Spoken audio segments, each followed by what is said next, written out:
Hello and welcome back, this is ProTaleDev back with another winter break jam video, and this time we're looking at the 6th day of the game jam. This one was a very important day because it was the day before everything was finished. The last day I usually spend the last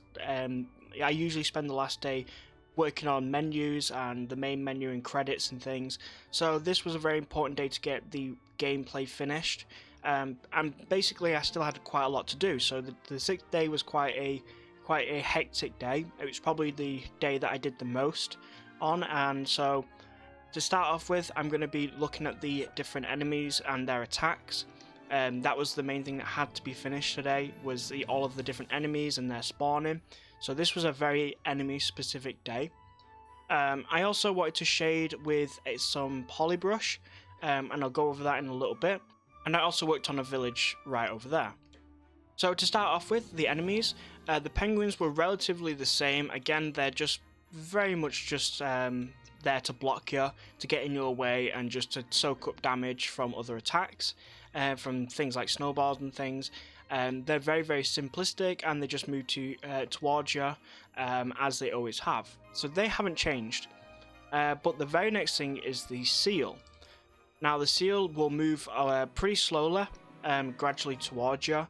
However, what it will do is it'll hit much harder than the penguins if you're right next to it, and it does have a ice slam attack, which creates these ice pillars, these ice spikes that come out of the ground. And to show that off, what I'm going to do is I'm just going to bring this seal right here, and I'm just going to have him spawn in the very start.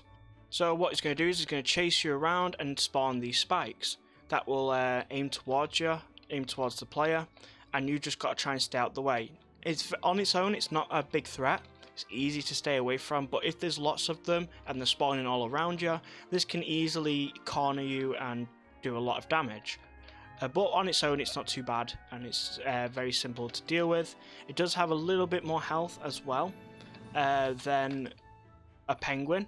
It has just enough to survive 2 hits from a snowball as opposed to a penguin, which is 1 hit. Although I'm going to increase their health a little bit more before the end of the game jam, because I think it's a little bit too easy to kill them. But they do hit quite hard. So that is the seal's attack. The next thing is the snowman, which I'm going into tiers of enemy here, so when they're revealed and their difficulty in dealing with them.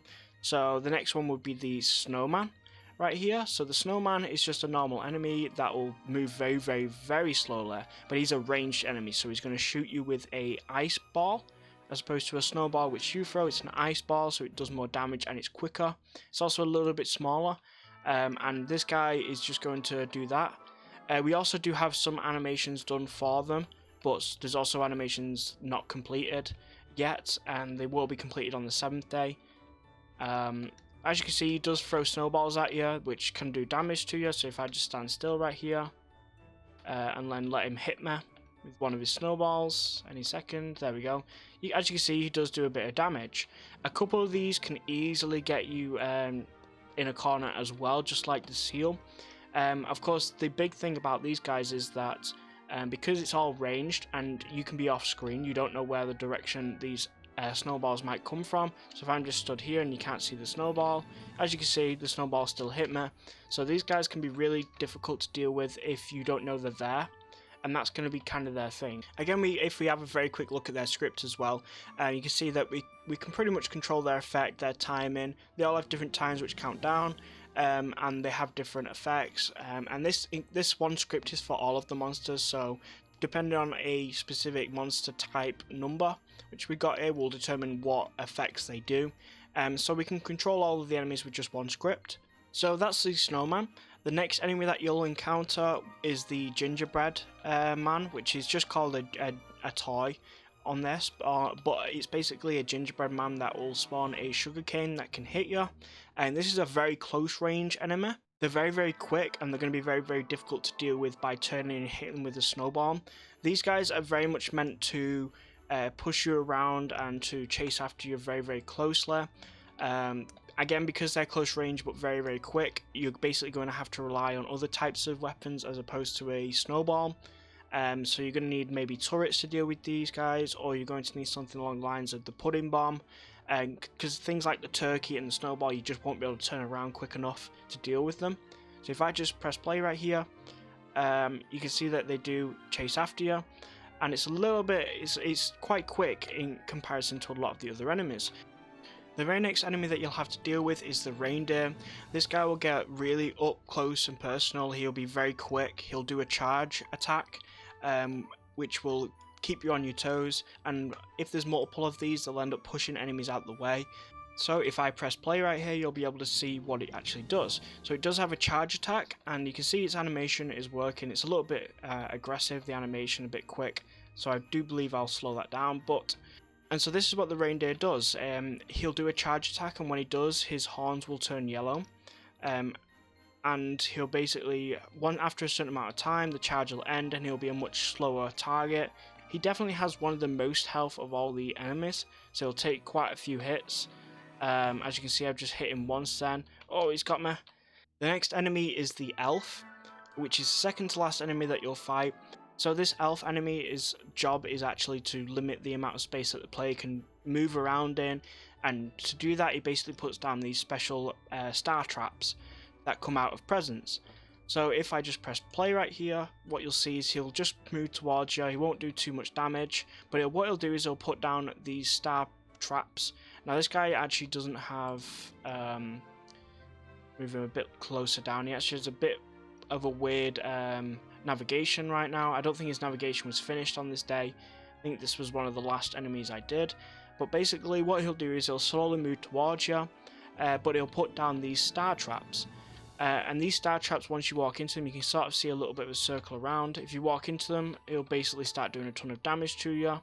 And obviously because you heal really slowly, this could be a huge problem. It doesn't seem like too much, but when you've got, say, 5 of these guys running around in different places, and you've got a limited, let's say a limited area like in the starter area right here, these are going to be horrible things to deal with. Luckily, by the time these guys appear, you'll have a lot bigger areas to work with. By the time you encounter these elves, most of these bigger areas will probably be unlocked already.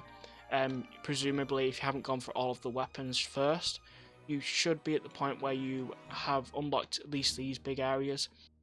Now we have the final enemy of the game, which is Santa Claus, of course.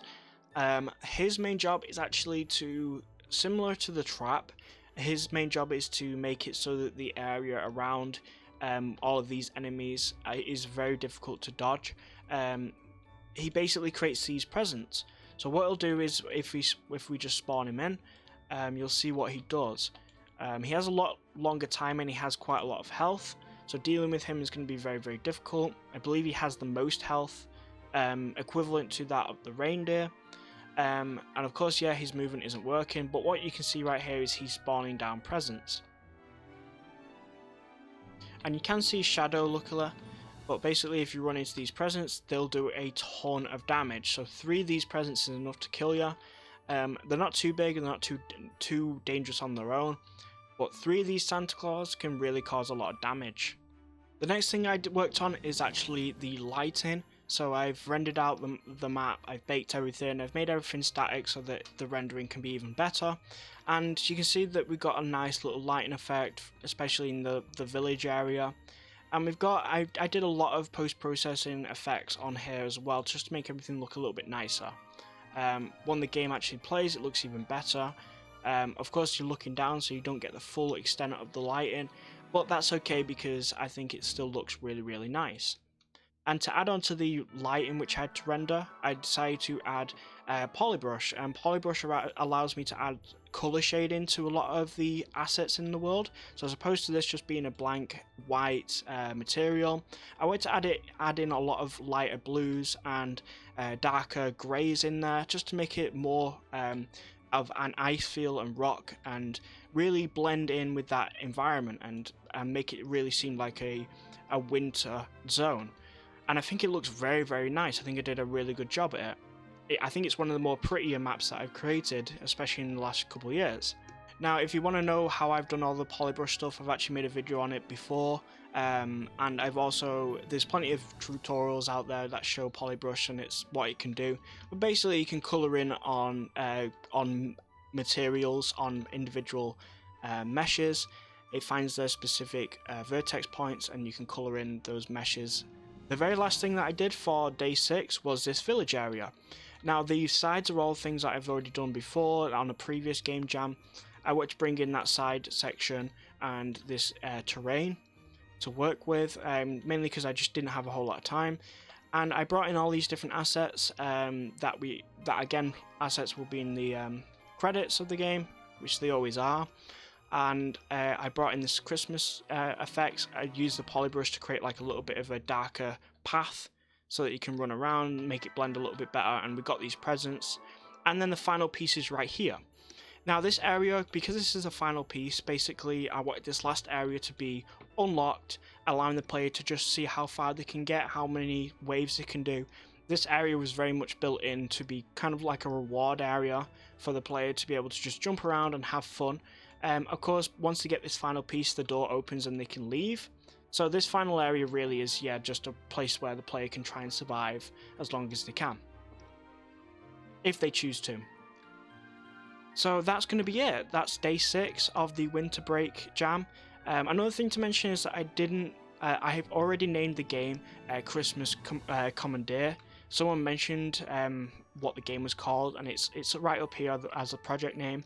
Basically, once I decided to do this game jam, I joined it when the theme was revealed, and so I basically named it Christmas Commandeer based on the idea that I had.